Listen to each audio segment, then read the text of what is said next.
Election டைமில் தான் இவங்க இதானாங்க. ஃபர்ஸ்ட் டைம் ஓட்டு போட்டு போகிறாங்க. 100 நாள்லம்மா கிடைக்குன்னு சொல்லி தானே என்னை ஓட்டு போட்டு வச்சுங்க. என்னம்மா 100 நாள் முடிஞ்சு இன்னுமே ஒன்றுமே பண்ணலன்னு சொல்லி கேட்குறாங்க. எனக்கு ஒன்றும் தெரியாது பாப்பா, நீ வந்து இதில் போராட்டத்தில் கலந்து கொள்வோம், உன்னுடைய கஷ்டம் என்னன்றதை வந்து சொல்லிடு. லோன் வாங்கும்போது எப்படி கட்ட முடியும்? என்னுடைய வீட்டுக்காரர் கூலி வேலை தான் செய்கிறாரு. எனக்கு ஒரு பையனும் ஒருத்தர் இருக்கான். என்னோட பையன் 2 பேருக்குலாம் நான் எப்படி படிக்க வைக்கிறது? வெறும் 12,000 சம்பளம் வாங்கி நான் வீட்டில் சமைக்கிறதா இல்லை பசங்களை காலேஜுக்கு ரொம்ப லோன் வாங்கியிருக்கா அது கட்டுறதா, நான் வாழ்வதா சாகிறதாட்டு எனக்கு உங்களோட கையில் தான் கல்வி சார்.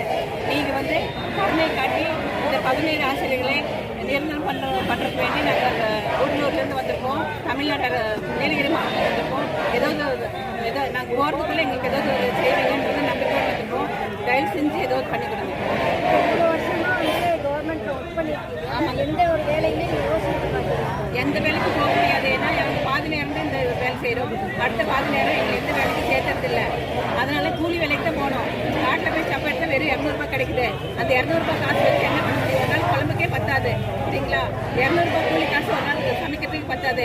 பசங்களோட துணிமணி வாங்குறதா, இன்னொரு பையன் படிக்கிறான். இந்த காலேஜ் பிள்ளைக்கு லோன் எப்படி கட்டுவேன்? ரொம்ப தலையில் இதாக இருக்குது. என்னால் எதுவுமே பண்ண முடியல. கலைஞர் ஐயாவை நம்பி தலைவர் வாக்குறுதி நம்பி தான் நாங்கள் இருக்கிறோம். எங்களுக்கு ஏதாவது செஞ்சு கொடுக்கணும்.